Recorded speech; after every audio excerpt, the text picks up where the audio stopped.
Let's go.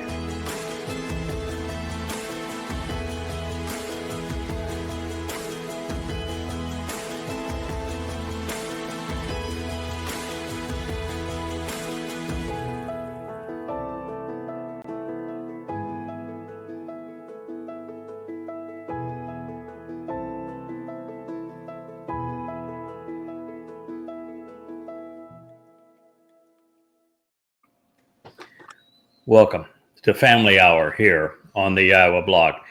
Pull yourself a cup of coffee so that you're comfortable with us. You keep your eyes open. We have a tendency to go long into the evening. Leah made Rich and I both a stout cappuccino to begin this Espresso. program. Oh yeah, an espresso, not a cappuccino. Yeah. It'd be a big glass, wouldn't it, if it was a cappuccino? Yeah. I've never been accused of being elegant or sophisticated, but then again, I was cast as a bull, so I guess I'm not supposed to be. I will tell you that I'm still going to be a bit distracted, so we're going to begin the show here with Leah. It isn't very often that you have one of those days that you'll say is amongst the 2 or 3 most important along life's way, and the revelations that I was able to uncover today fall into that category. I know that my wife was working with a team on a number of projects related to the YAHOWAH blog. I missed that show. And so she missed it. Yeah. We know that Wookie slept through it because we have proof of that. We know that Kevin was out mowing his lawn. We know that Kirk was trying to die from COVID. He is now sicker than a dog. So you all get to hear it later, but it was a profoundly important realization. If you're in my seat, if your responsibility is to understand and have validation for the 3 most important claims that you've made in your life. And those 3 most important claims that I have made in my life are that there was no Jesus, that he is nothing but a counterfeit. I mean, that is a very serious accusation, that he was a counterfeit created by Paul in 33 CE and never existed. And that doesn't mean that there wasn't a person who was crucified in 33 CE fulfilling Passover who was the Son of God and the Messiah. There absolutely was. It just wasn't Jesus. Or as I like to call him, Cheez-It. So that is one of the 3 most profoundly important declarations I've made in my life, and it is amongst the most powerful declarations in human history. Yeah. Because it is the most popular religion, and I have proven it to be false.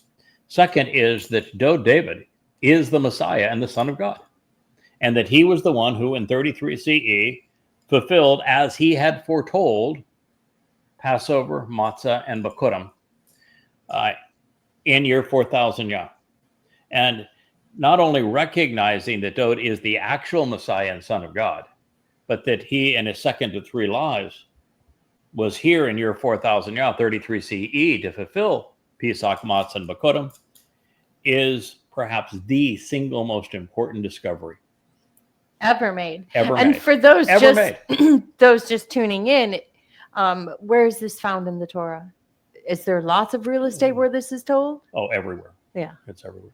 And number 3, to claim emphatically that Teruah, Kippurim, and Sukkah, the last 3 Moed, will be fulfilled in year 2033, 8 years from now, which is year 6000 Yah. And therefore I can date exactly the day that Yah was returning with Dode. These are collectively the 3 most profoundly important discoveries of our time and maybe of any time. And I have not only made all 3 and written copiously about them, but this discovery that I made today affirms all 3 and makes all 3 irrefutable. And so that's a pretty significant find. Well, you can read all throughout the Torah. I think one of the most oft produced quotes are in that day, in that day, in Yes, that day, in that day. But no, you're missing the point. This gives the precise day 6 centuries in advance by the man who actually delivered the goods. That's right. And it wasn't just any day. It was the conclusion of Chag Matzah. And it's only 1 year in 100 that all of the facts lined up to make it exactly 476 years, 21 days. It's only 1 year where that works. And everybody's been in the weeds this whole time. Rabbis with their 19 have no idea. The Christians, no one will know the day. You know, no one. Oh, yeah. Everybody's been in the weeds. Everyone. And to have one life, figure out all 3 of these things, that's a life well lived. It was a day well spent. So that is why I'm going to turn over a lot of this show to you guys, because you don't make that kind of a discovery, an affirmation of your life's work, really, and just go naturally on to what other subject we're going to talk about today. So in that light, Are we feeling a little distracted today? and so yes, we are. Okay. And so in that light, the YAHOWah Music Group, I think this was an effort that, because of the beat, probably had some Charles in it. I think because of the music score and the voice has a lot of Leah in it, maybe more Leah than anyone else.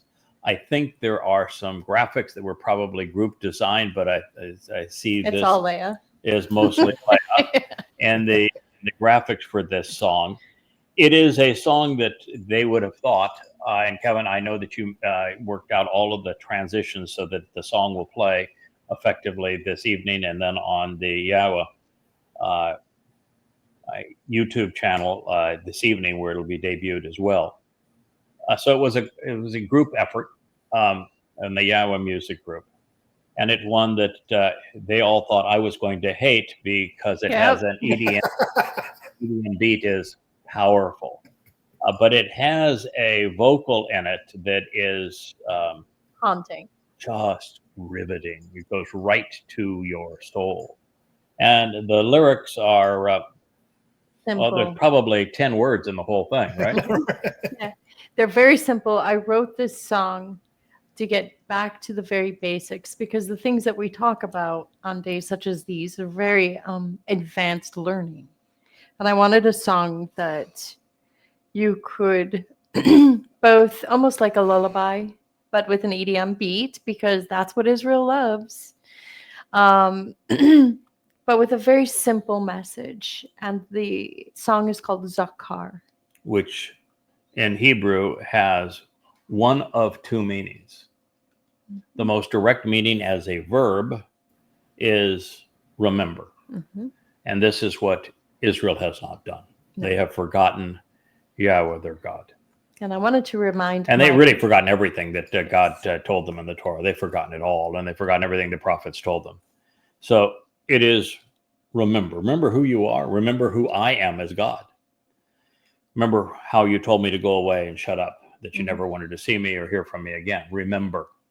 Remember that I told you that you have to shub, you have to return to me for me to return to you. Mm-hmm. But as a noun, Zakar, spelled exactly the same way, Yes, means memorable man. And the most memorable man in God's story is God's beloved son, David.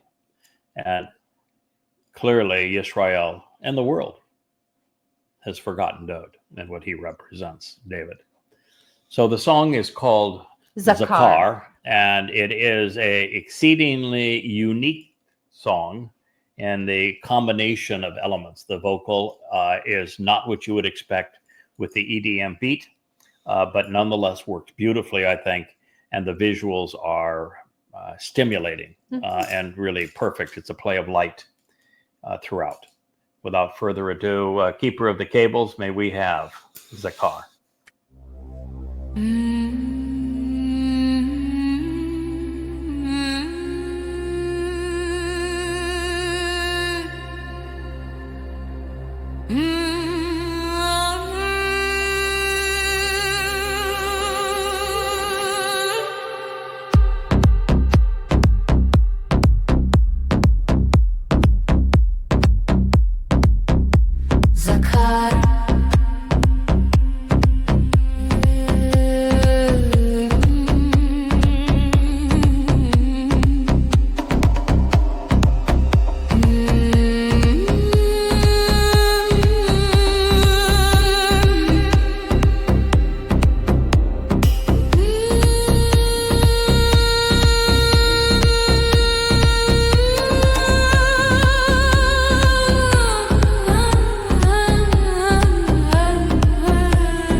Remember.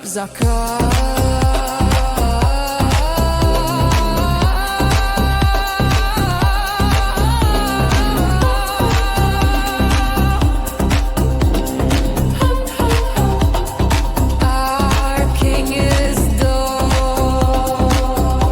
Remember Zakah.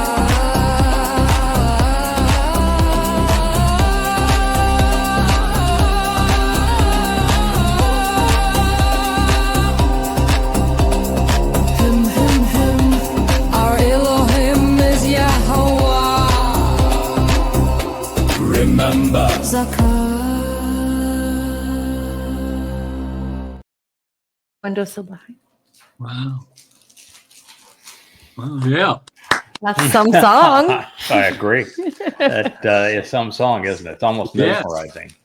Wow. Let's Great. Zakar Yahowah. Let's Zakar the Zakar. Dode. That's right. There's even a prophet named Zakar. Yeah. Yeah. Zachariah. The third to the last prophet, Zakar, followed by Yoel, Yahweh's God. Yeah. And then finally, Malachi, messenger. Mm-hmm. It's Quite the little message. And it's just back to basics, kids. back to basics. Yahweh is God. Dode is his son. He's our king. That is Remember back to basics. that. That is back to basics. That is where we should always focus. That is where God's trying to draw our attention. That is the purpose of Yada Yahowah. It's the purpose of the Yahowah blog. It is the single most important message of our time, of any time. Of all time. Of all time. Until you recognize that Yahweh's one and only name is Yahweh, that he despises it when we replace his names with the likes of Jesus or Christ or Allah, The Lord or Hashem. or Adonai or G-D. Ugh. His name is Yahweh. If you claim to be Torah observant and you're saying Hashem, to hell with you. That means you are really stupid. You're just too dumb to be part of God's family. You have to think your way to him, and you're not capable of doing so. If you're going to point your fingers and claim that people are discredited from having a cogent argument because they're anti-Semites and you don't even know what Shem means, even though you call him Hashem, and you know that Hashem means name, and yet you won't say it, makes you the worst of all anti-Semites. True that. So this is something also that's important for us to recognize, is that you cannot remember Jesus because he's never mentioned. There's nothing to remember. You can't remember Allah because he's never mentioned. There is nothing to remember. You cannot remember a Muhammad and not mention. There is nothing to remember. But Dode, he's mentioned by name 1,100 times. There is no one more important to remember. He is the Son who was given to us. He is the Messiah who will return. He is the King who is returning with Yahweh, as brilliant as the sun, literally as Elyon in God's presence. He is the greater luminary. He is the chosen one. He is the Bakor, the firstborn. He is the branch, the Shemak. He is the Ra'ah, shepherd. He is everything that is important to us, including our Yatzah, Savior. He is even the basis of your name if you are a person who errantly refers to yourself as a Jew. Yahud.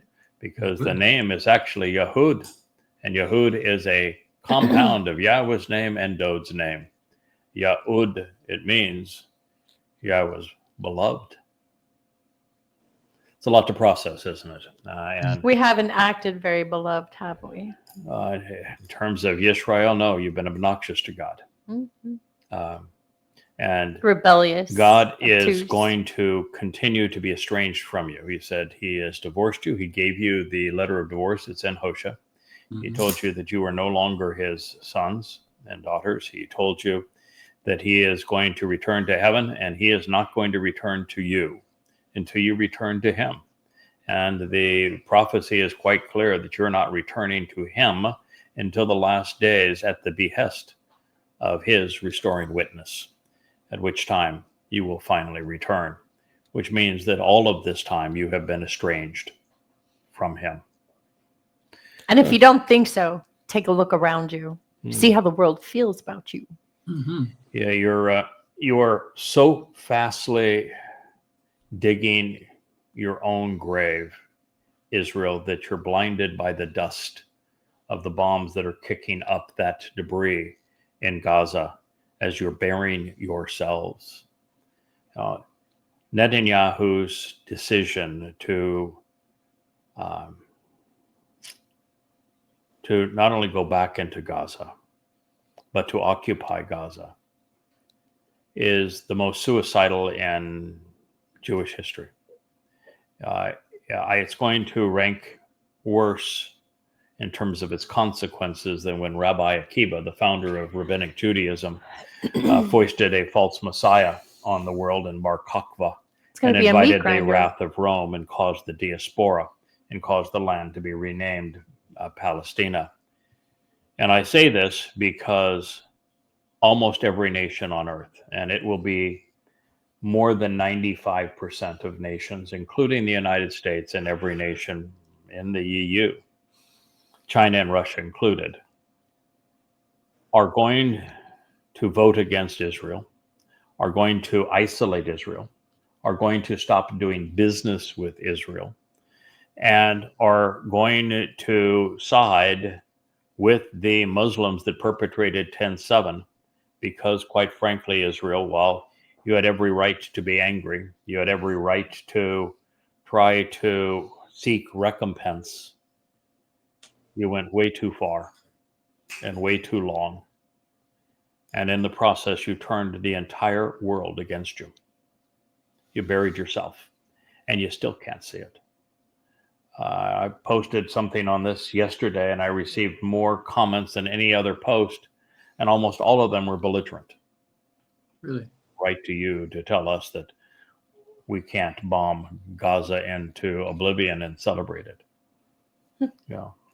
I'm here to tell you that by bombing Gaza and obliterating it, you bombed yourself to oblivion. This is just the reality of it. And it's just like the fact that Jews can't see that they have antagonized God by telling him to shut up and go away, by being religious, by erasing his name, by erasing their own name, by replacing his Torah with their Talmud, and by relying on themselves as opposed to him. They have shown him that they have no interest in him whatsoever.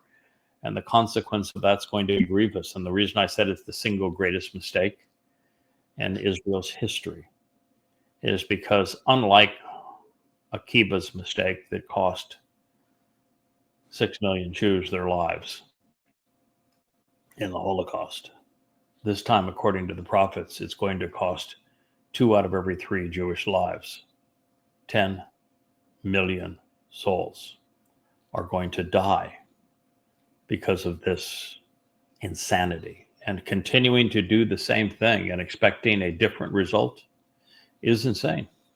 And quite literally now, Israel has only one, I can't even say friend, because Donald Trump doesn't have any friends.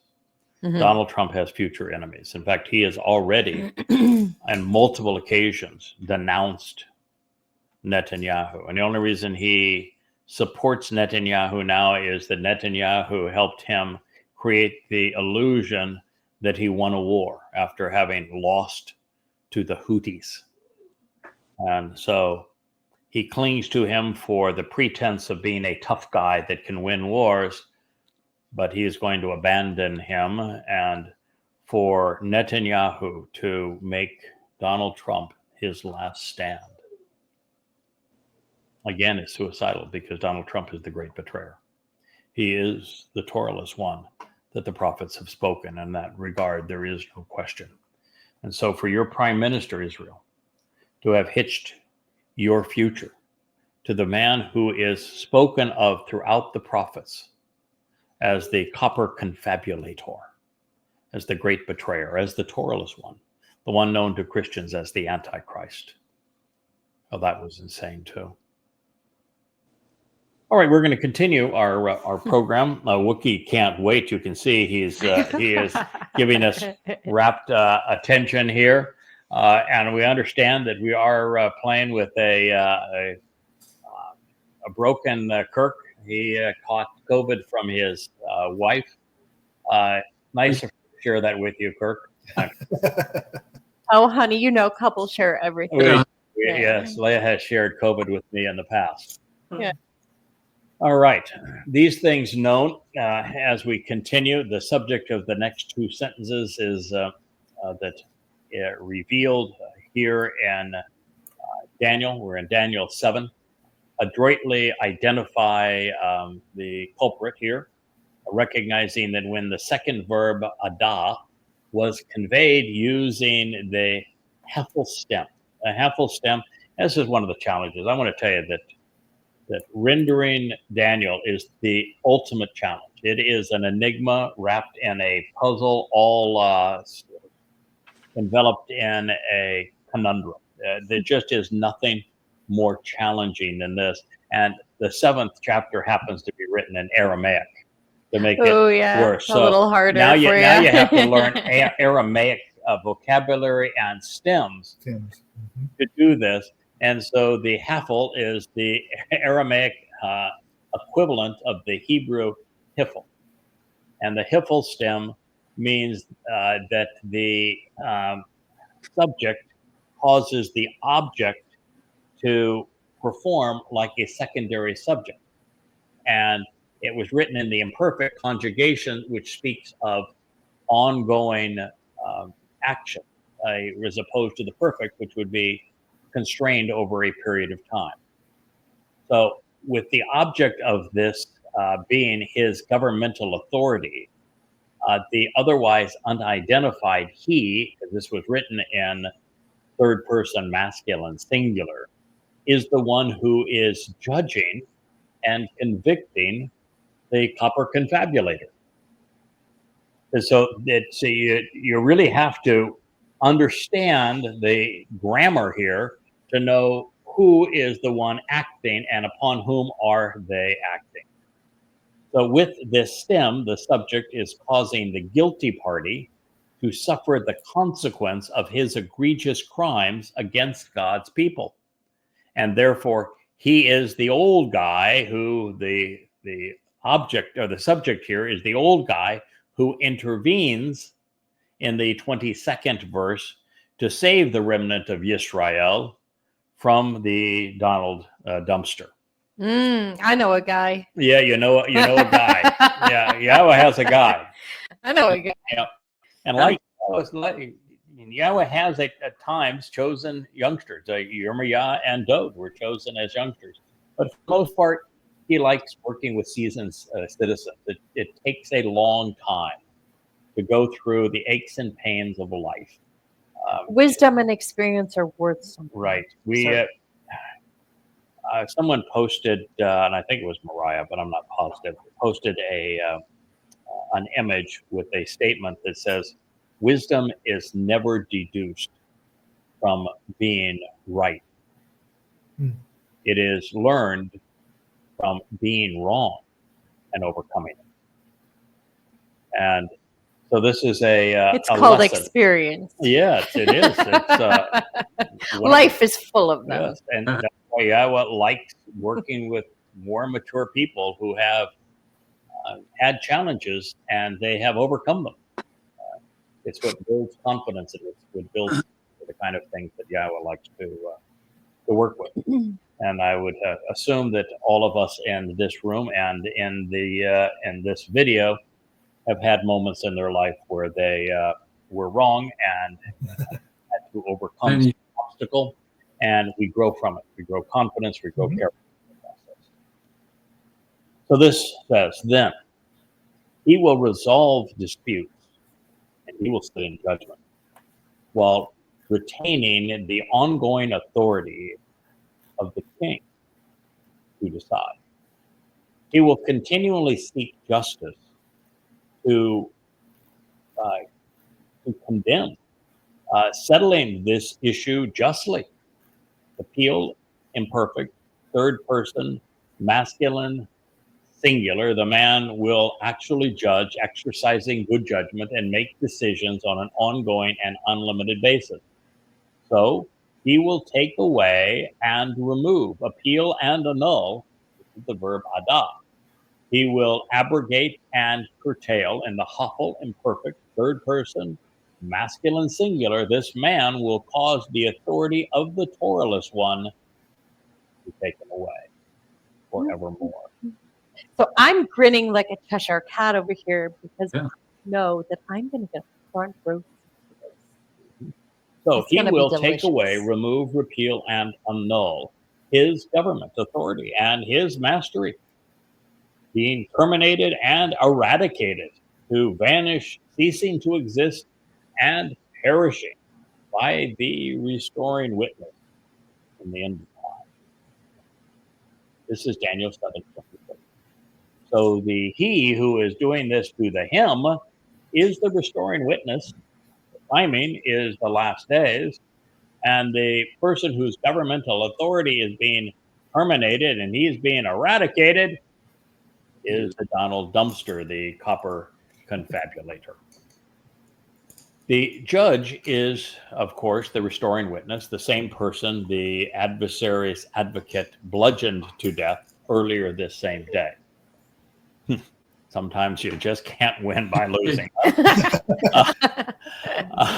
He gets his true? life ambition. He gets to bludgeon me to death, tear out my heart, drink my blood, eat my flesh, and celebrate the feast better of the run. beast. And it bites him in the tuchus. Yeah. Yeah, can you imagine doing all that? Thinks I finally got that guy that's been pestering me, that's called me the Antichrist, that has been the primary impediment to my quest to be a supreme ruler and be viewed as God and build this monstrosity of a temple on top of the Temple Mount. And this guy that has spoken out against me for these 8 or almost 9 years, I finally got him, only to see him reappear and take down the dumpster. Oh, that's going to be a little disorienting. And particularly, we know how the Donald is, where when somebody catches him in a lie, which happens like 400 times a day, Donald just keeps on repeating the lie. Yeah. And it happens every day, multiple times a day. And he just keeps on repeating the lie. Well, it's going to be hard to my refute. nephesh, as it rises above the sacrifice of the Adam of Parah and the physical body, it's going to be exceedingly powerful at that point. And so as the Donald tries to, but, you're going to go, zip it, pal, you're done. And, there's going to be nothing coming out of that man's mouth. He'll be down on his knees, trying to beg, and we won't even allow him to do that. So I want to see his head explode. Satan's influence on earth. Well, there wouldn't be anything inside of it. It'd be like a balloon blowing Hot up. air. Yeah, true. Therefore, I don't think, in fact, I would say right now, if it wasn't for Satan demon possessing him, he'd have nothing going for him. I mean, he is really just a hollow suit. He is a shrunken head, yes. Yeah, he is really Satan's puppet at this point. So therefore, Satan's influence on earth is going to be eradicated. This is not only because Yada is extremely judgmental, as my wife and others around me will attest. I have an axe to grind with this fellow. And as well as with the inspiration of Christianity, Judaism, and Islam, which is the fellow that has possessed him. We are not buddies. I am the adversary's adversary. I like a guy like that. Yeah, and it is. Yeah, it's as much as people have been afraid of the devil all of their lives, that's my job. He's just a POS. It's going after him and not ducking, not showing any fear or concern, going right after him. And so, I have an axe to grind with him, and it is because he isn't about to recuse himself, even with the lingering bias. And I'm going to have a bias, but I am not recusing myself in this case, just because I was hacked to death by him, just because he drank my blood and had a bite of my heart. I am motivated. Donald is fired. You're You're fired, Donald. And it's he's not only out of a job, I intend to send him to prison where he has belonged for a very, very long time. You know, he just has a case up there now in the Supreme Court. I think the Supreme Court has made their decision. If they haven't, it's going to be soon, where he is challenging the 14th Amendment of the United States, where a person cannot run in an election and hold office a third time, that twice is the maximum limit. And his argument is there is nothing in the 14th Amendment that says that he can't be on the ballot. So yes, he can be on the ballot. And then his argument is that if he wins the election because he's on the ballot, even though he cannot officially serve because of the 14th Amendment, that because he has presidential immunity and will still be president at the time of the election, that he can't be challenged, and his desire to override the 14th I have to Amendment. I have to tell you this. Yeah. When the Democrats came out with their No King's Day, Mhm. I was like, okay, I get it a bit. Yeah. Now I'm like, oh my God. He's acting like a Caesar. Yeah. He is acting well. He will bend the rules Why do you like a think- psychopath does. The rules don't apply to them. Why do They you will think that use- his coming out day, when he announces that he is supreme ruler and he is also God, is the Ides of March? It's it's the It is foremost really- Roman yeah. holiday.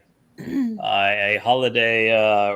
And his glibness going to the court with that ridiculous, That is it. totally circular no- argument. He has no respect for the Constitution. Oh So my the Donald is fired. He's not only out of a job, I'm going to send him to prison where he is long.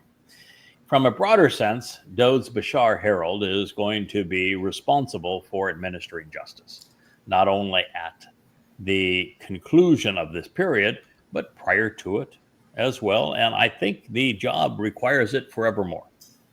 I have learned at this point that while my goal was to have as little responsibility as possible so that everything was an opportunity, I loved being anonymous, with opportunity and no responsibility after When having have a you career ever as been founding anonymous? CEOs, I would have loved to. That was my goal, and I was relishing it. And every time I turned around, Yahowah was upping the ante and said, "Oh, by the way, you're this guy, and oh, by the way, you're that guy, and oh, by the way, you have this responsibility." And so one of the things I learned is that you don't challenge him on that kind of stuff because he will really ratchet it up on you. So I'm just going to go with the flow. If he says this is what he wants me to do, I'm, so far it's worked out really well. So I'm not, I'm sure that we're going to have a good time doing whatever he wants done. But it does appear that judgment, in effect, there's way too many statements about the role he's asking me to play. And the fact that he picked somebody that was really, really judgy. Well, it's part of your personality, darling. it is. it's not going anywhere. It is. It's so I'm suited for it. There's no I'm question not. about it. No, Leia's not. No. She Leia wants the job of once I judge them, I'll torture she them. wants to hold them accountable. So I have no Very interest. creative. I have no interest in that part. So I'm sure. Well, I think the Malak will do it. You just give them instructions, tell them what to do. They'll carry it out. Okay, there you go. Mhm. It is, however, a job twice delegated already from Yahowah to Dode, and then from Dode to Yada. Yep. And so if it's twice delegated and Yahowah's Third time's a consistent, charm.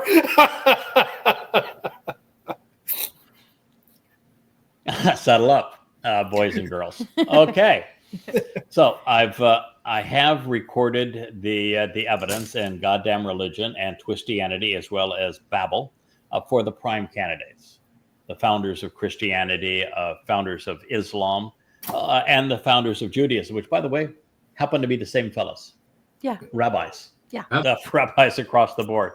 In fact, what I wanted to tell this fellow that was speaking on behalf of the rabbis and how the Torah was simply the bone and the Talmud is the meat, is that, the rabbis created all three religions, Christianity, Islam, and Now you're the talking way Quran over their head. and Islam. And one of the things that's just so funny about this whole thing is, you know that they have their fingerprints all over it because, for example, Shekinah appears all over the Quran. Yes, it Well, you does. don't find Shekinah in the Anywhere. Torah or in the prophets. It's not mentioned anywhere. No. Shekinah No. is an invention of the rabbis. Yes. So it's got the rabbis' fingerprints all over it. It's Kabbalah. When the big story on Abraham that's told over and over again is the taking Also, the axe to Jerusalem the idols Talmud. and breaking all but the largest of them, and that one having a discussion with him. Talmud. Oh, that's that story from the Talmud. Yeah. When the Quran 532 justifies Islam's peaceable nature after 533 says hack them to pieces, cut off arms and legs on opposite sides, and crucify them. The 532 is the peaceable verse, which says if you kill one person, it's as if you killed all humankind. Well, it's a direct quote from the Talmud. That's right. And that's not found in the Torah. When the story of Cain and Abel is told, it's not told from the perspective of the Torah. It's told from the perspective of the Talmud. Yep. There is a whole story about a whoopie bird and Solomon with the Queen of Sheba, and every word of it from beginning to end is an entire chapter of the Quran. It's all from the Talmud. There isn't a word of it in the Torah prophets. There's a story about talking ants and David singing to the birds who join him in an army who he can communicate to, and all of this sort of thing, and the whole story is from the Talmud. I mean, everything in the Quran is a twisted story from the Talmud because rabbis sold the Talmud stories to Muhammad for $1. So they created Islam. Without the rabbis, the Quran doesn't exist. That's how much they are responsible for it. And they even went so far as Arabic is bastardized Hebrew, so the word for Lord and the Quran should either be Baal or Adonai or Adon, but it isn't. Nope. You know what the word is for Lord, as in Lord God in the Quran? Rabbi. Gotcha. It's rabbi. Yeah, it's rabbi. It's Rob. I mean, their fingerprints are all over it. Yep. Paul was the first person actually to use the term rabbi. The first person recorded using the term rabbi is Paul, and he claims to be the best of them. And he uses the rabbinical arguments to cherry pick things out of the Torah and prophets and truncate them, misrepresent them, mistranslate them, and to deduce the opposite meaning from them to create arguments against God.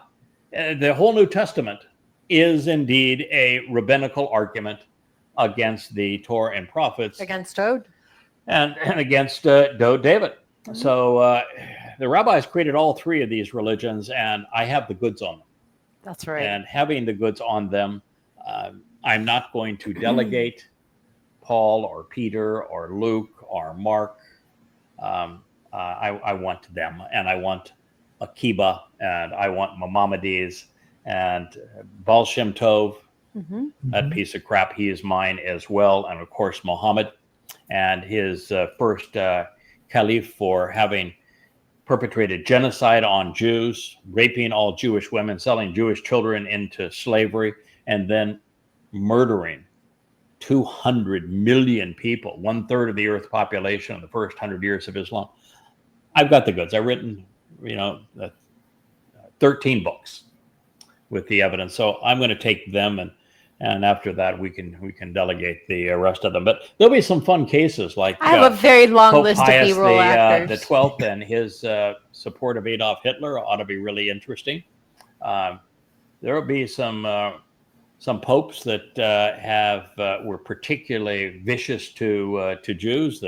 And the Spanish Inquisition. Well, that'll be a fun one to prosecute. The Holocaust will be a delight to hold those people accountable. Hitler's not going to be able to just blow his little brains out. But the Grand Mufti of Jerusalem, torture man. him. I don't know if I'm going to delegate that one or not. I want him. Eusebius, Oh, I'm claiming him too. he also has a very he has a partner. Yeah, Constantine. Mhm. Well, he has another Greek partner. I'll have to look up his name, but Well, John the I'll take the B-roll actors. John the Golden Throated was his primary accomplice in the church, a real anti-Semite. So anyway, we are responsible for judgment. That should give some people pause that want to, because there are a number of people that want to lash out at the mission that we have been assigned. You want to think that one through. Yeah. You might want to. Yeah, might want to. So anyway, we're going to be more than adequately prepared to do this job. We'll have the Malak working for us. They will apprehend the proper suspects, and they're really not going to be called suspects at this point. This is not a trial like you've ever noticed, watched before. There will be no defense lawyers, for example. Nope. The defense won't have the opportunity to speak. The Malak are going to marshal the evidence against the people who committed these crimes. In the audience are going to be the souls of those who were harmed by them. And the Malak are going to constrain the accused. And at the end of showing what they did, there will be immediate recompense. And the Malak will be the ones who restrain them for that recompense, probably perpetrate the recompense, which will be 7 times the crime that they inflicted, and then we'll carry them off to Sheol, which will be at the end of the recompense. And at that time, it appears that without lawyers, I'm going to be judge and jury, and or you guys on the ones that we choose to delegate. And we will have thousands of Malak, spiritual messengers, delivering the evidence required for conviction. It's just something to keep in mind. This is what's going to happen. God's made it pretty clear to us. In this case, Satan and his stooge will be expunged. They are removed, repealed, annulled, abrogated, curtailed, terminated, eradicated, annihilated, and exterminated. Adios, vanishing amigos. while ceasing to exist in our presence. I can attest they are certifiably dead. Actually, not dead. They don't have that luxury. No, they don't. I have had more than my fill of the devil and his dumpster. Now, should you be troubled by the idea that a man will be king of everything forevermore, which is the fellow that we serve, that is Dode, and that his herald will be the judge for all of that time, may I remind you that Yahweh has grown very fond of and is committed to delegating authority by working through people. And he picked people who have an attitude and attributes that are appropriately chosen to fulfill the job that he has. You know, if it's nurturing little babies, I probably wouldn't be the right guy. Nor me. Yeah, but when it's I like them for a hot minute. yeah, then, I mean, you know. I would love my granddaughter, but the fact is that this God's management style, and he's not about to change at this late date, is to delegate and work through people. That's what he likes doing. That's why he created us. And what a wonderful situation to be able to carry out what God wants done. Absolutely. So this idea that God's going to judge everybody, not going to happen that way. Not the way he works. He's going to delegate that responsibility. Now, that doesn't mean we're going to execute to judgment in a manner that is contrary to what he would have us do. We won't do that at all. But I don't think people have any idea how judgmental God is. Or how we are not talking about the easy Rome's ones. laws here, people. We're talking about Yahweh's. Yeah, that is really a stunning misconception that God loves everybody. Oh, He definitely. He hates almost everybody. Yeah. Just like He is me. disgusted by them, and he is We share that in common. absolutely committed to recompense 7 times over. Yeah. So I think it's the Torah-less one will be eliminated from our presence, and he will not be so fortunate as to die, because he and the adversary possessing him will be incarcerated in Sheol after we have extracted a suitable recompense prior to that time. God does not take kindly to those who betray his people or who attack his Torah, his Moed, his Yisrael, or Yehudim. The beast and his associates will fail. Their ability to oppose Yahweh will be terminated. From one moment to the next, the most powerful influence on earth will be neutered. Now, there were some questions in the show that we did yesterday evening, where the two questions were, when the 10-nation confederacy, and it's not really a nation confederacy, it's the leaders of 10 nations, and I gave the 10 nations, and somebody said, I can't imagine that they're going to be around in 2030. But what they missed is that I didn't say that the 10 nation, or did the prophet say that this 10 nation or 10 leader confederacy supporting the Donald Dumpster is going to be deployed in 2030. They're being deployed right now.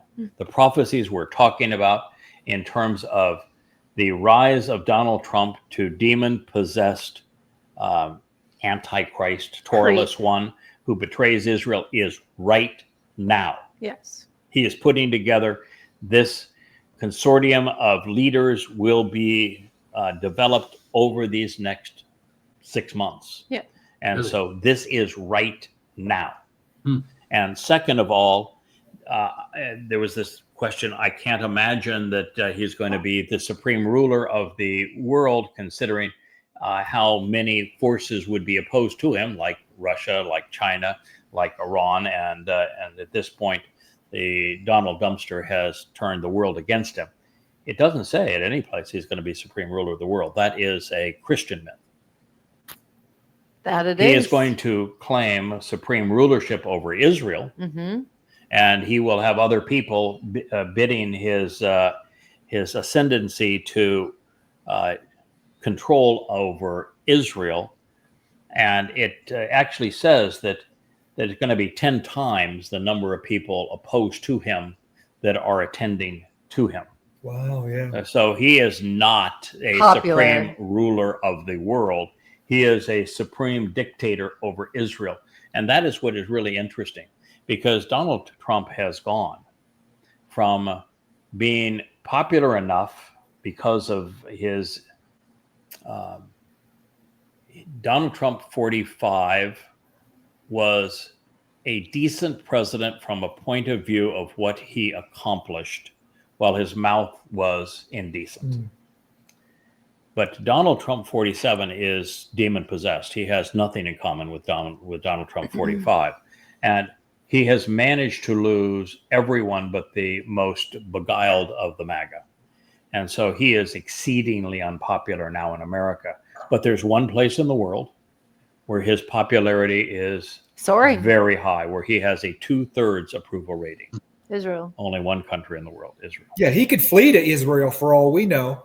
You know, with this bid for this 28 presidency, he could flee to Israel and they'd take him with open arms. Yeah. There's evidence in, I believe it is in Yeshaya, Isaiah 14.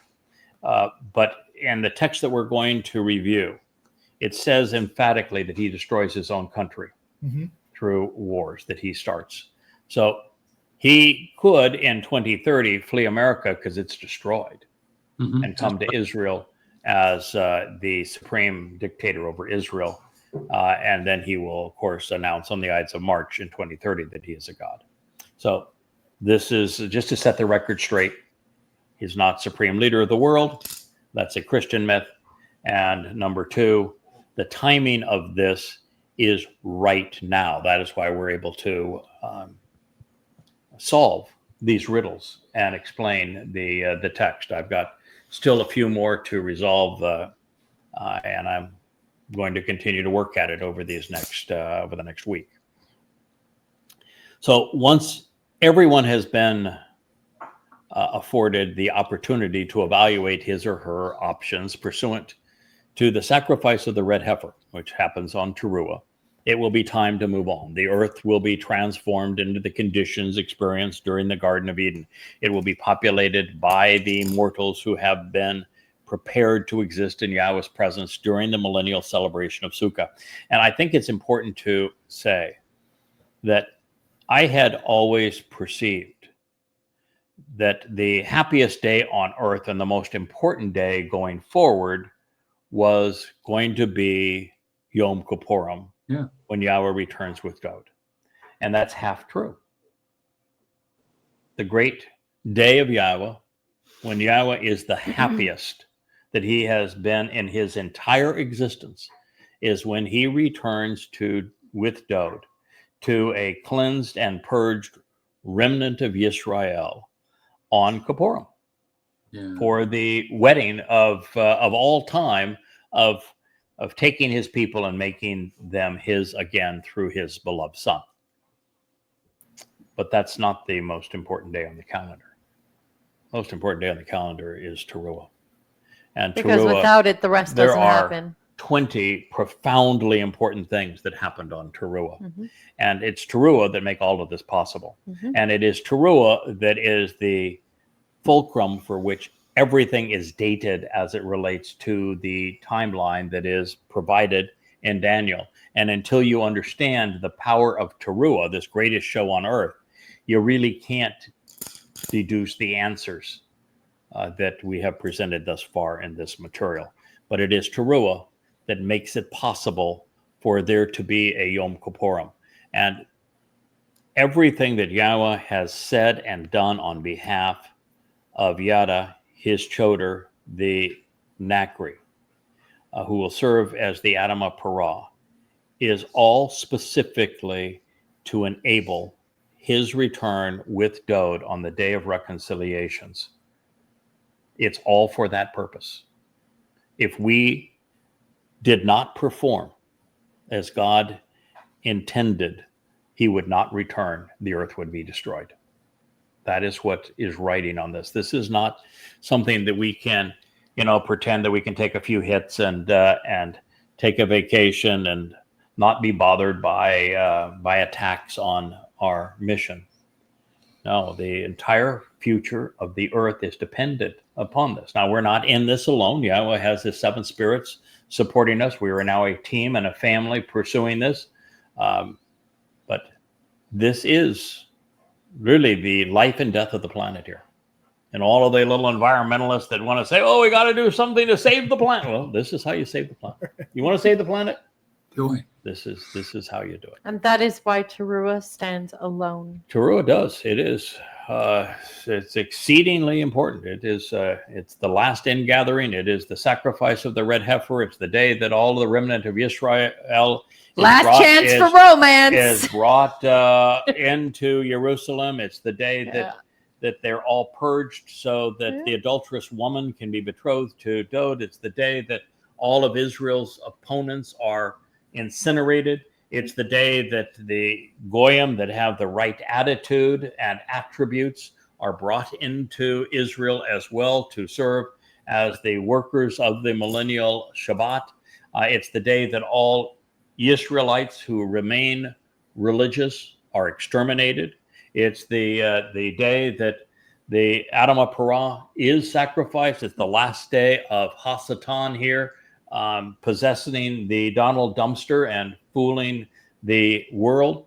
It is the day of the great ceremony that will be led by Eliah of reenacting what he did 2,888 years prior with the roasting of the bull, with God starting the flames and with the copious amounts of water that will serve to not only purge the remaining remnant, but also to incinerate all those who have come to destroy Israel.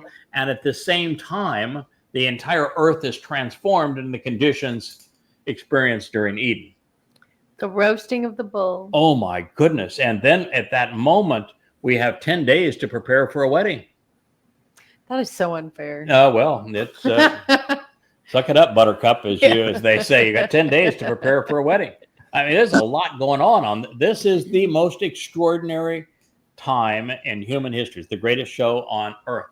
And also at this time, the Adamah Parah, which is a physical body of this bloody bull that is so productive, the moment that his body is succumbs to all of this, his soul rises up and is a powerful voice for all who will listen. So I can't emphasize enough as to how important this is. And of course, then we will begin to execute judgment. That's another part of it. Literally, there are a score of things that are profoundly important that are happening at this very moment.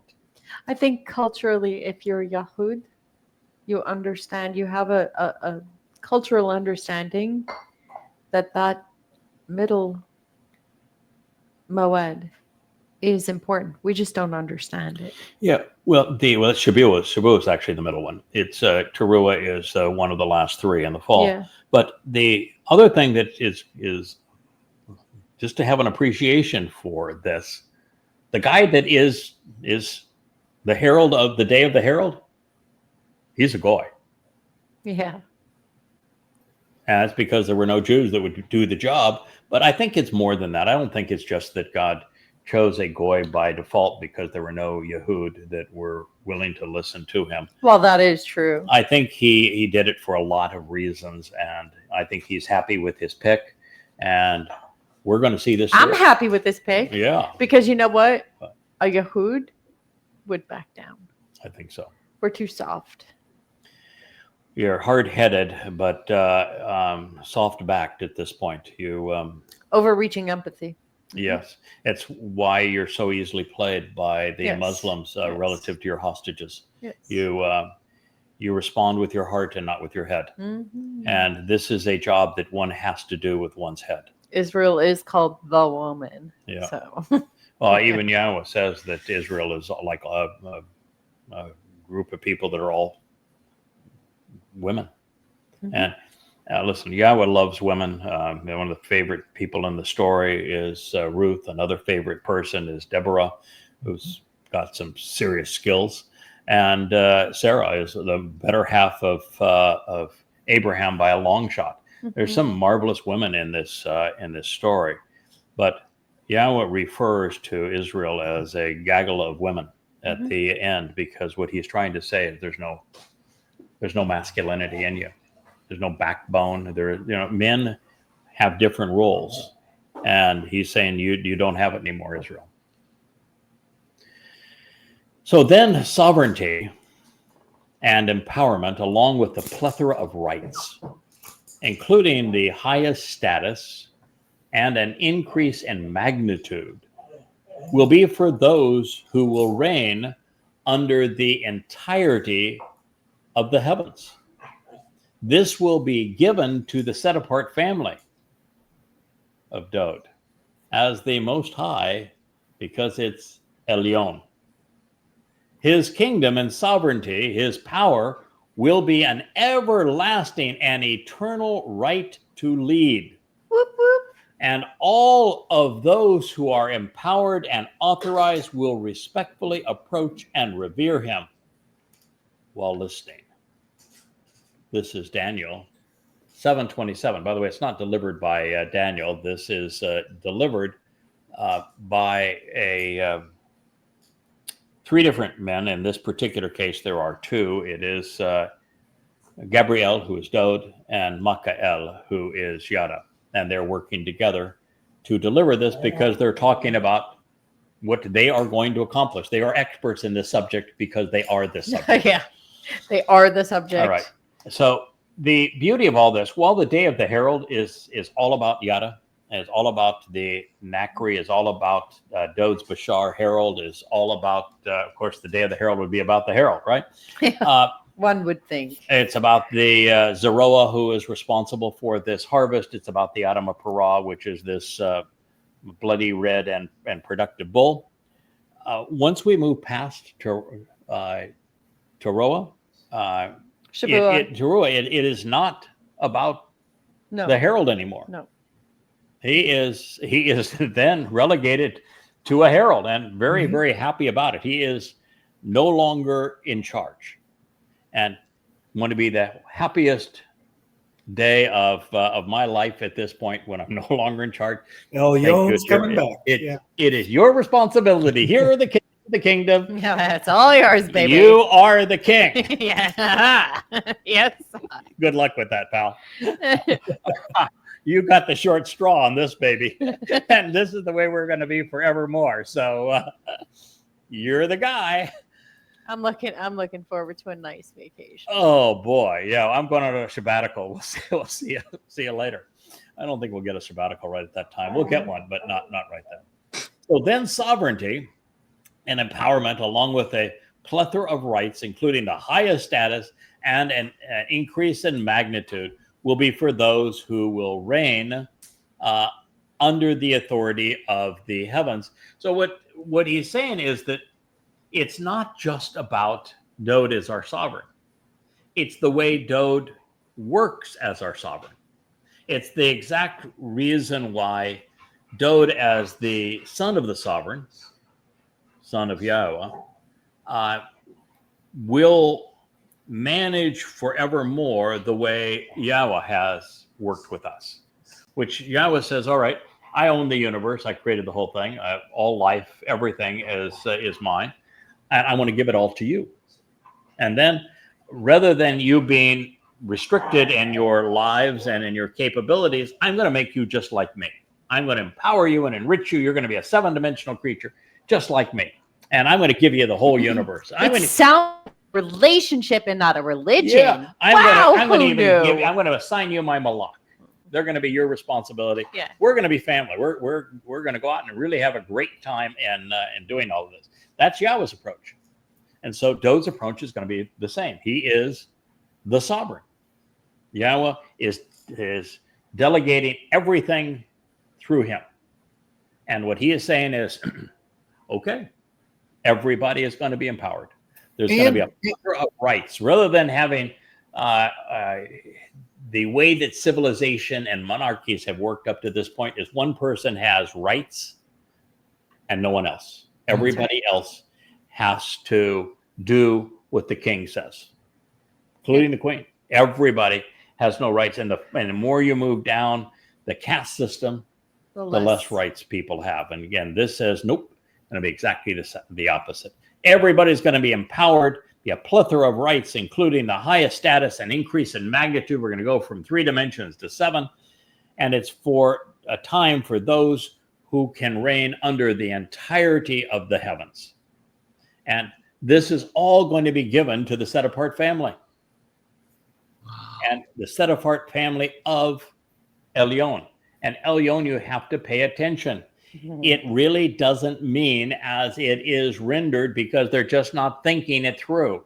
Elyon does not mean Almighty or Most High, as it is always rendered. That's not what it means. El means God, yes. Almighty or Most High, but it's Elyon. On. So the on in Hebrew says it's all things pertaining to God, right? But there's that Yod in the middle of it. All things pertaining to the hand of God. There we go. And who is the hand of God? That'd be do. And just in case you couldn't figure that out, you didn't know who was the hand of God. What does God say about Dode specifically? Names Dode and says he's coming back with me, as brilliant as the sun, and is going to be. Hand. He's my right hand. The hand of God in my presence, Elyon. Yeah, and Yahweh's going to be his right hand. Well, that's true, but that's still an okay position because you're third down there, and the lower you get on that responsibility list with all of this empowerment and rights and everything else, the better you are. I mean, at this point, you got all of the rights and opportunity if you're a little further down on the org chart. You need a caddy. Yeah. So yes, that is exactly right. So you want to be further down on the org chart. Yeah. Dode got the short straw. He is numero uno on the org chart under Yahweh. And After all this, I just want a quiet job making temple incense or something. I don't know. Just really, I'm gonna be over all this stuff. Well, the good thing about all of it is there won't be any competition. Everybody's going to be that's left is going to be on the same page. Mainly, all we've got to be doing is teaching Torah to the new folks and making sure that everybody understands. Remember, this is what got us off script before. This whole idea of religion and worshiping and praying and this. None of that. There won't be any armies. There's no need for an army. There's no need for taxes. None of that king crap that normally you attribute to a king. It's not a king politics. in that sense. There are going to be workers, and those workers are going to be responsible for doing as they're told. Yeah, we choose them. We assign them to the projects we want them to do. So there'll be workers to oversee, and they will also have to be taught because there will be rules under which they operate. Sure. Now, for them, it is a great opportunity. This is not a bad thing because if they weren't chosen to be these workers, they'd be dead. So, and the conditions they're working in are paradise. Yeah. The earth is returned to the conditions of Eden, and the people they're working for now are the best of the best. So it isn't a bad gig, but they still have to be managed. The best and the brightest. And then you have the mortal remnant of Yisrael who have been benefited from the sacrifice of the Adam of Torah. And although they are now royalty, they are baby royalty. And so they need to be taught, and that'll be our job, is to teach them. And if somebody gets a little bent out of shape and goes off into a religious or a political mode, I'll kill them. It's immediate, gone.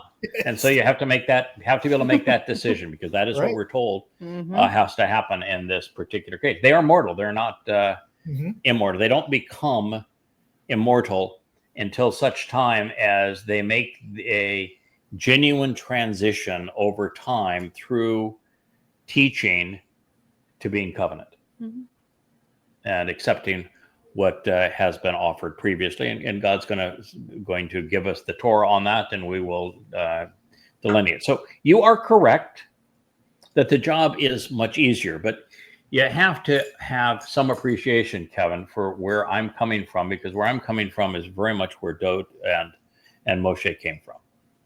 And Moshe just says, "Kill me! I can't do this job. This job can't be done. These people are horrible." And he should have got that hint when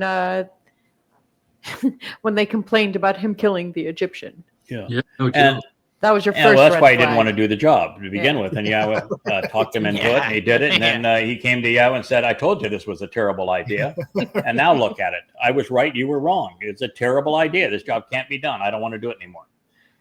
And look at Dode. I mean, his own son rebelled against him. He wore out. Says, "I don't want to do this job anymore. I'd rather just sit in my bedroom and cry." I mean, it's a tough job. Jews are really relentless and obnoxious. It's a tough, and Goyim aren't just really a lot better. Goddamn mean. They're just goddamn mean. People are, and ignorant. And so this is an exceedingly difficult job. Because they love the idea of continuing to be on for a prolonged period of time is not something that is appealing to us. I mean, I don't want to sound selfish here, but it isn't appealing to us. It wasn't appealing to Moshe. He said, "I want to end this relationship. I want to end it now." And Dode wanted out of it. And so, yes, I know the conditions are different, but we're still going into this with a lot of scars. And I mean, I go to bed every night at the end of a long day, and I am thinking in my mind about having time just to unwind, to enjoy the beauty of a beach, a walk in a stream, the smell of the wind going through the pines, of good food and beautiful music and wonderful company. And I'm sorry, it's not continuing this job forever. And yet I realize that the only way that eternity is meaningful is to continue this job forever. And we are the best prepared people to do this job. We will not be babies. We're mature in this relationship. And so we're the best people to do this job. This is a very important time to start this job. And we are going to be exceedingly energized by that period from Shabuah to the return. Mm-hmm. But if you wonder why I come off occasionally and say, I don't want this responsibility. You need to know it is not comfortable. It is and It's Yahowah, about as Yahowah has God. Yahowah has a higher sense of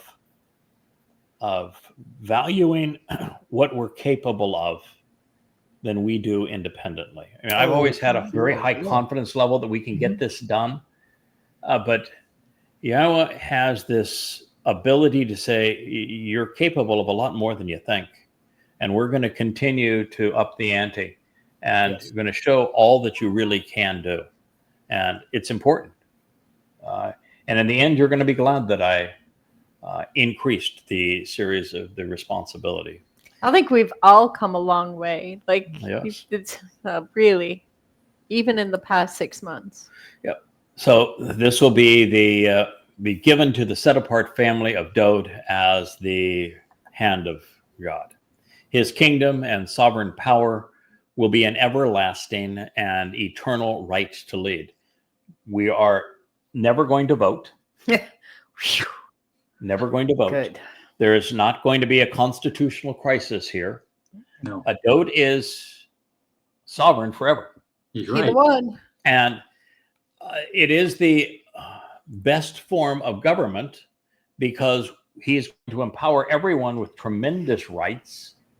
And we're all going to be empowered. We're all going to be royalty. We're all going to be brothers and sisters of the king, which means that everyone is a prince and a princess, brothers and sisters of the king.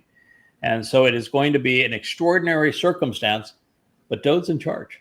Yes. Well, I think I read in Mizmor 1:17, 16, 18, somewhere in there, that the people that are there are the jewels in his crown. Yeah, Like, it's he just said so that. beautifully poetic. Dod said the wealth of the king Yes.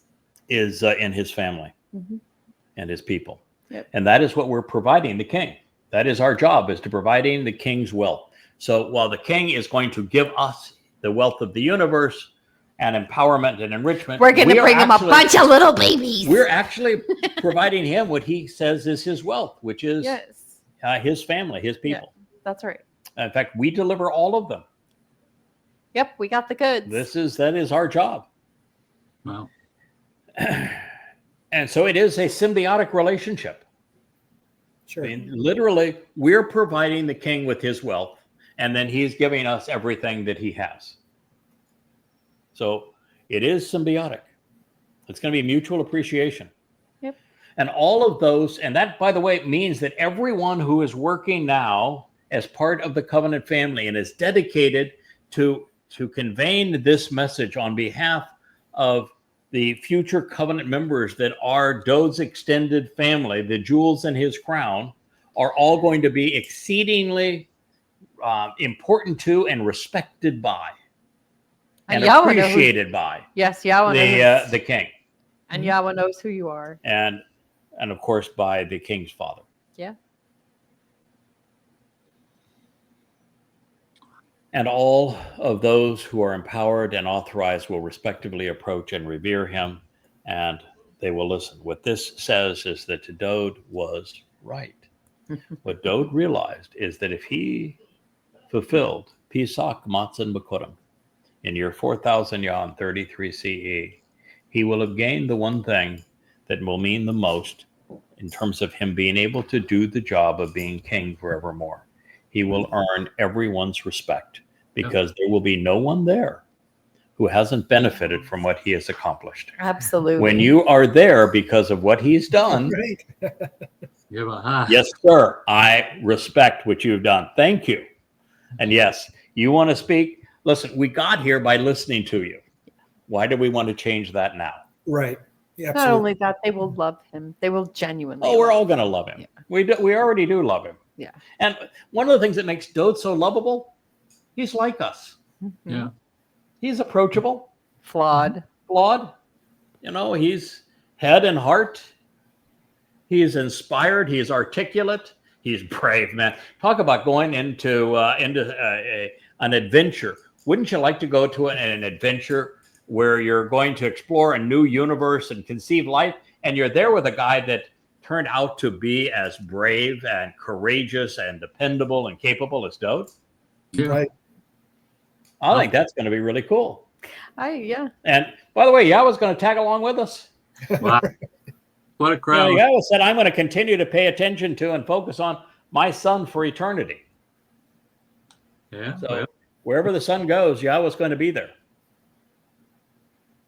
what a So we're trip. being reminded that even though Dode is king, we are all co-regents because we are God's children and therefore royalty. Now, initially, the mortal remnant of Israel will gain a plethora of rights, gaining status pursuant to all others.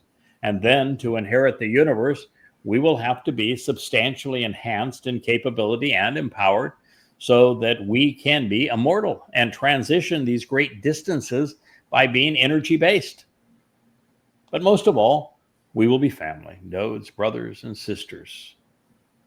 We'll be sons and daughters of God.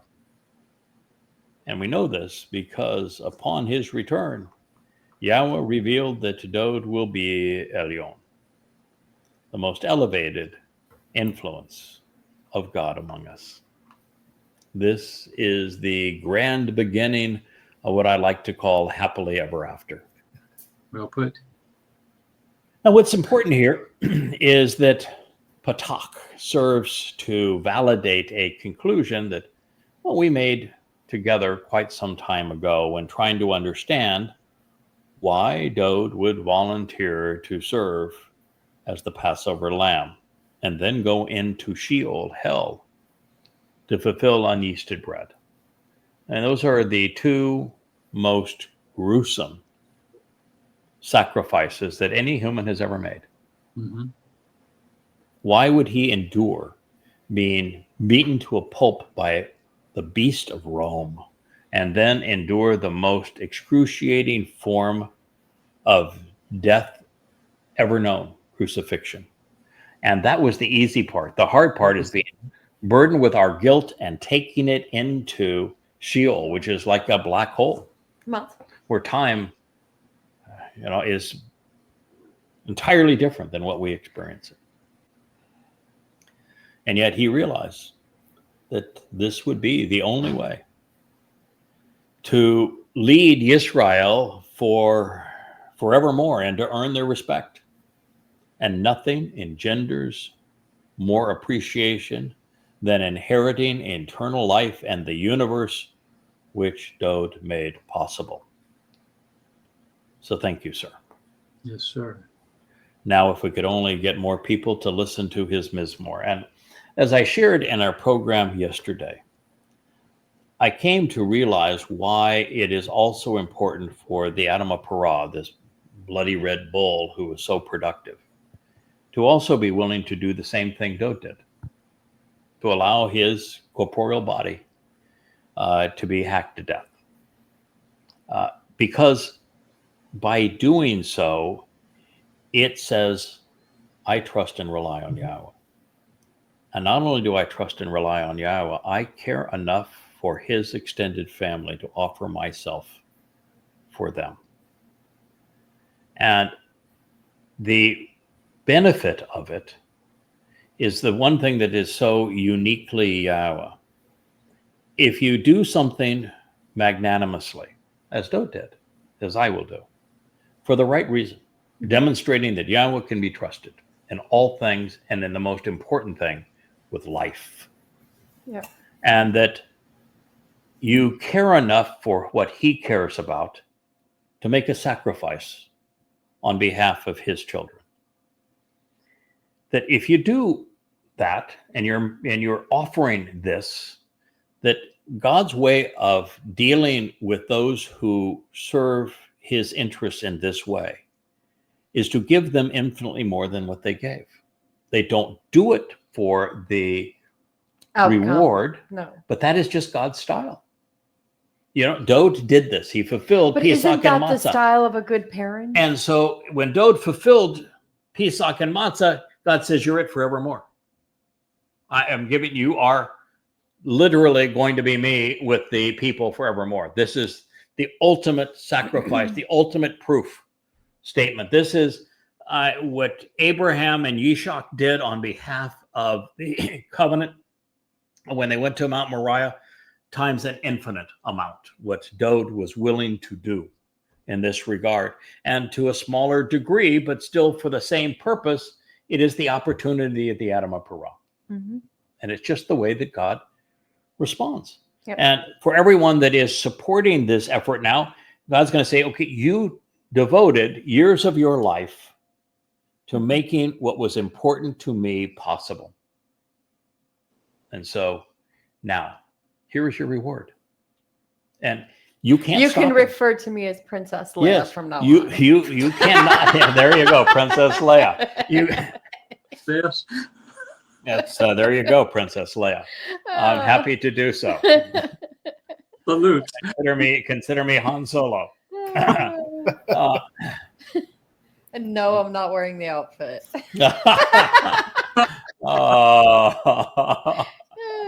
Oh, You said, It's a family show. what fun Be is careful. that? Well, maybe when the show's over. I'm a little choked up now. yeah. I tell you, I distract easily. Yes, he does. So there you go. Hey, All right. So God is going to do what He's always done, and you know, if you look at Moshe, God recognized that he had not done what he really should have done and needed to do with Moshe. Mm. And while he tried, which is that he came down off of Mount Moriah after giving Moshe Debadim, not Debadim, but Bamidbar, Genesis, and the tablets and that sort of thing, and a glowing complexion on top of all of that. And he gave Moshe these things. With Moshe, he came down to tell the people, this is my guy. I am giving him this, I'm speaking through Torah. his mouth. I am, yeah. yes. And so this is Yahweh saying, I'm here for him. I'm completely and totally committed to working through this man. I am speaking to him mouth to mouth. However, the children of Israel said, go away, shut up. We never want to see or hear from you again. So it just didn't work out. And so Moshe at that point didn't have any other text from Yahweh to share with his people to say that they're going to be tough, but through it all, we are going to prevail. We're going to get them to the promised land. Now, what Yahweh realized is that when Moshe gave up, that he would be better served to constantly reinforce those who were working for him. And so you find him anointing Dode 3 times. You find him telling Dode, you are my beloved son and I am your father 3 times, multiple times throughout his life. You find him inspiring his Mizmor Psalms. And through the stems and the moods, we find that Yahweh is agreeing with Dode. And he even says, Dode is the man who's after my heart. And he says, he is my chosen one. He is the most set apart one. He is the man through whom I'm completing the covenant. He is the man that's going to come back as brilliant as the sun. My right hand. So he did for Dode this extraordinary reinforcement. Mm-hmm. And so now he gets to the end and all the marbles. Earth is either destroyed or there is a marvelous wedding on Yom Kippur. And so when he speaks of the fellow that he's chosen to work with and the team that's supporting him, he has 1,000 references. And he's constantly sharing credit and saying, we've done well. So Yahweh has realized that one of the great lessons of life, which is there is no limit to what you can achieve if you're willing to share credit. It's the opposite approach of Donald Trump, for example. Oh, yeah. No joke.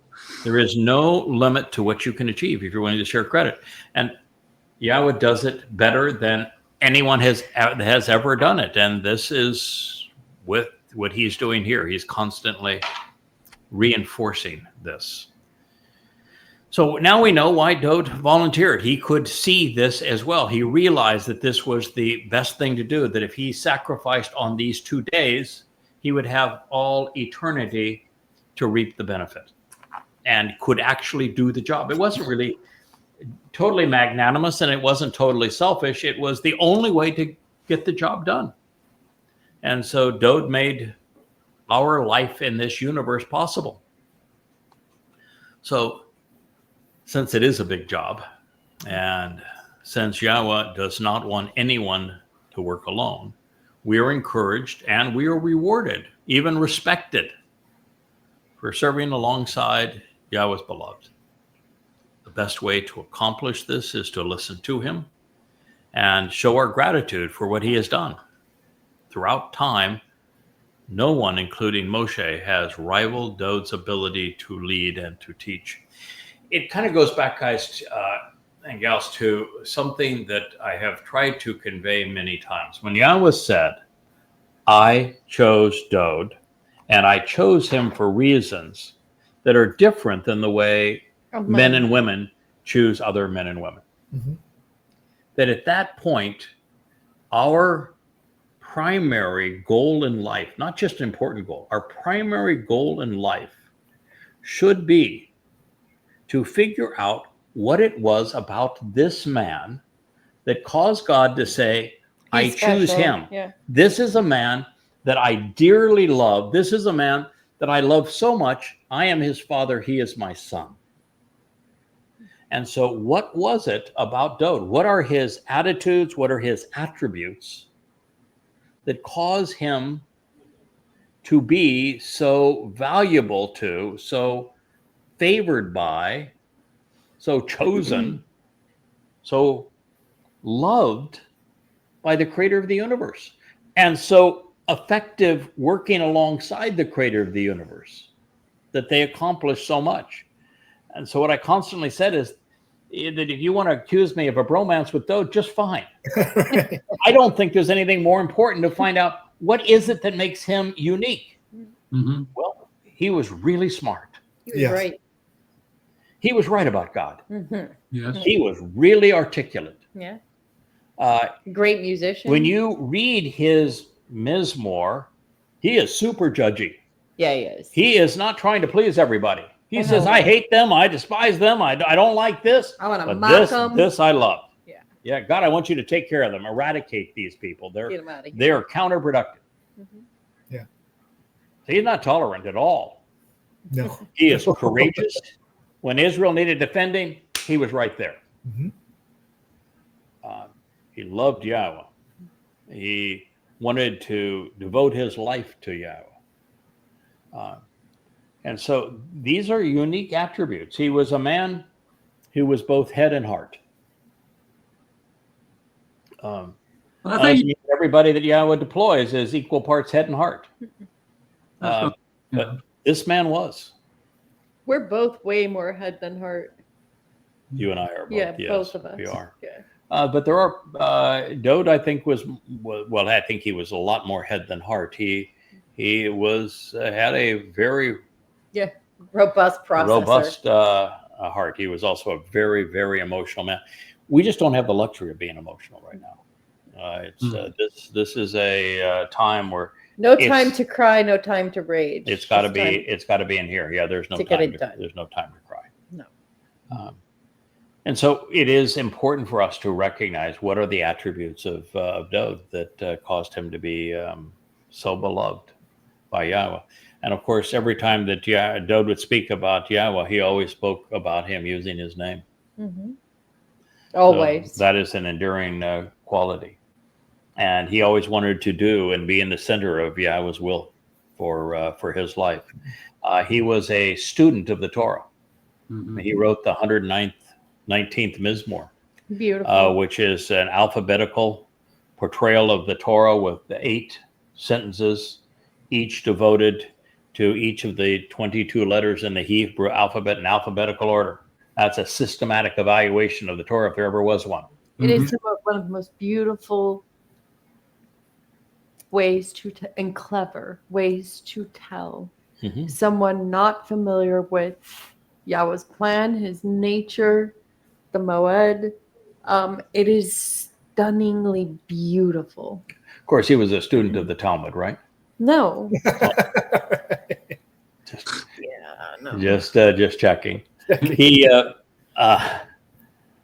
obviously was not religious. Talmud didn't exist.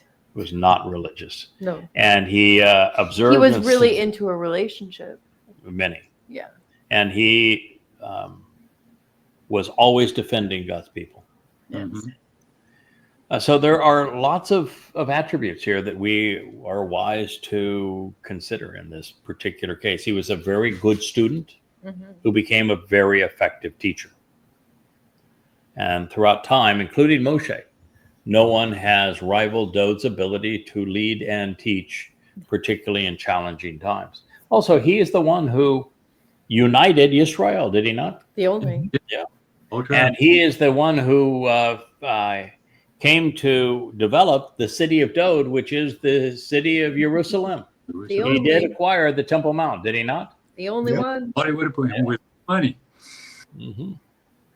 When the Ark of the Covenant was brought to the Temple Mount for the first time, what did Dod do?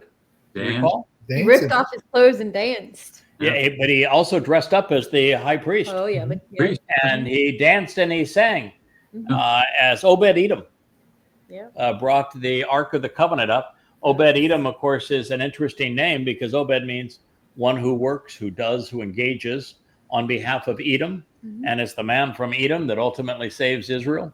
Right. And of course, what that means in this story is that Esau, which is from what Edom is based, Mhm. is Jacob's twin brother. Yeah. And that means also that at this point, Israel will be back united again because the man from Edom is Jacob's brother. Jacob's twin brother, is going to bring Another the reconciliation. Yeah, absolutely. bring the family back together. It's a marvelous story, the way it's all comes back in the end. And it is even interesting that Dod in his first life was over when he was 70. Mine's going to be over when it is I'm 78. I'm his older brother, just as Esau was Jacob's older brother. I'm the older cousin. Yeah, you're going to be the older cousin, aren't you? I think we're going to do a little. I'm just gonna be Princess Leia, I think. Yeah, we're going to be doing a little improving. I think to be in our 70s or such at that time, we're not going to look it. I can guarantee you that. Small hair. That we're going to be able to shape whatever kind of physical form we want because you're going to be energy based and you can transfer energy into matter in any way you desire. I just I'm want gonna be a 7-foot tall redhead. You There get you 17. I don't know if that's going to have a lot of friends at that point, but Leia's not looking for a lot of friends. She's going into hiding, I think. That's true. Yes. She's told me like 400 times, I'm not going to be your wife in the millennial Shabbat I because suggest you get you more are going to wives. have to be way too public. I don't So do you're going to public. need a wife that's You need your capable public and wife, wants yeah. to be public. Mhm. And I said, well, suck it up, Buttercup. You signed up for this ordeal. So I don't think Dod's going to give her a pass. I don't think he is either. Yeah. And, he's the decider. So, he's already written a mizmor or mashal about her. So, yeah, Oh, well. here you go. Mhm. So just as Gabriel and Michael would tell Daniel in the end, I like all these L's, isn't it? You think Yeah. that's a coincidence? It's No. Gabriel, Michael, and Daniel. Yes. They're all in association with Yahweh. Well, yeah, they're all L's. Yes. Gabriel is God's most courageous and compassionate and capable man. Michael is the one who is right and truthful about God, L. And Daniel is the one who recognizes that God is judgmental. So it's that's the threesome here. And it's, by the way, the other person who contributes to this is El Yah. Yeah, so the names are pretty clear, right? Put it together, kids. Yeah. Put it together. This tells you the whole story. Yeah. And in the end, at the conclusion of their last encounter, this was, we were told that this was not for Daniel to understand. In fact, they told him and us through him that no one would understand these prophecies until the restoring witness, Michael, decoded them at the very last moment, and we are living in the fulfillment of them right now. And even then, he would have to wait until just right before the Shabuah harvest and at the onset of the time of troubles. So here we are. We'll conclude with this passage as we have reached the bewitching hour of 2 hours on our Family Hour show. Here at this time, along with the eternal and restoring witness, was the conclusion of this communication. As for me, Daniel, God is my means to decide between vindication and condemnation. When I thought about everything, contemplating and reasoning to the greatest extent possible, it alarmed me. It dismayed me. It overwhelmed me. My countenance changed while I judged these things for myself and preserved them in my mind and in my heart. Daniel 7:28. And what all of this means is that here, at this time, Daniel perceived all of this incorrectly. He was troubled by it. He was anguished by it. Mm-hmm. And, I can see, to have a do copper confabulator controlling Israel and claiming to be God and misappropriating the Moed Mikre and actually killing the one of the two guys, Michael, the body of him, Michael anyway, at this time, I can see that might be distressing, but he saw the result. And the result was happily ever after, that Dode returns as king and that everybody is enriched and empowered. It ends so happily that it's obvious that Daniel's a doesn't understand it. numbskull. He's a numbskull. He's an idiot. And I don't think that most people understand that this is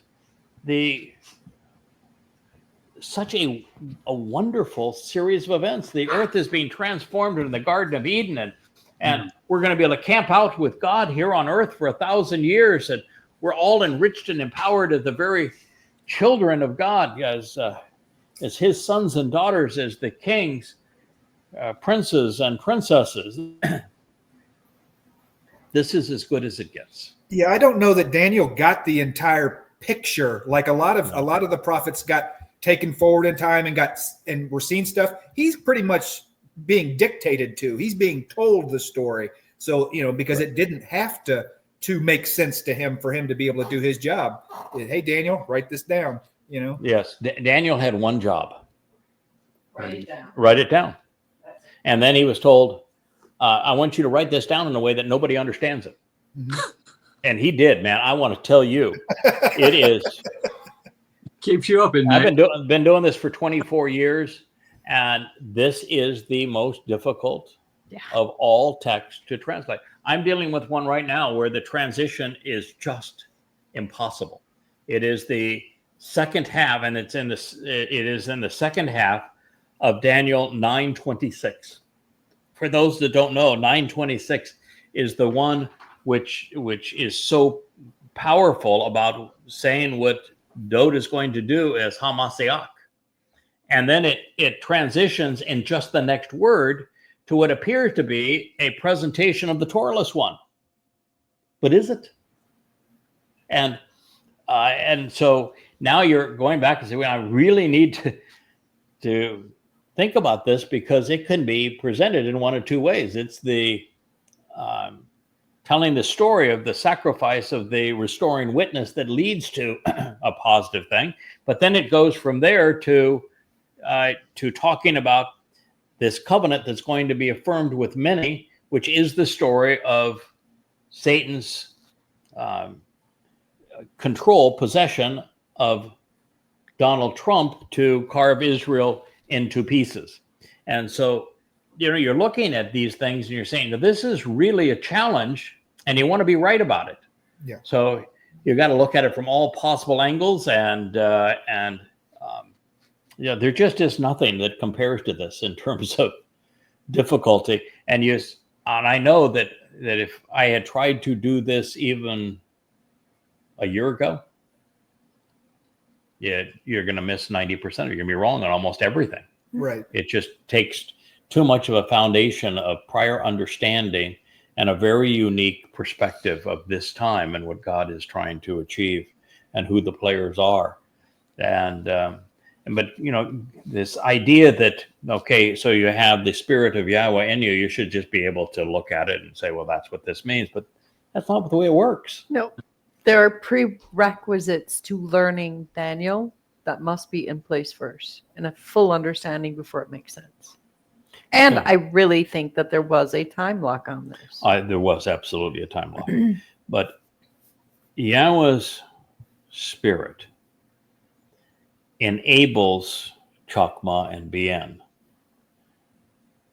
which means that the Spirit is enabling you to make the connections to understand and enabling intellect so that you can process the information. But it is a process. Yes. Intellect is the ability to look at information and to process it intelligently, and Bien is to make the connections to understand where this is leading and what it is conveying. And it has etzah of being able to provide counsel on the entire picture as it is presented, and diyat, to have the wealth of knowledge that is required to be able to proceed with this material. All of that is a process. It isn't this gotta idea have a little skin in the game, that it is a data dump, that God is using you as a implement as opposed to a person. No, it's not how it works. So that's why it is a challenge, and that's also why it's fun.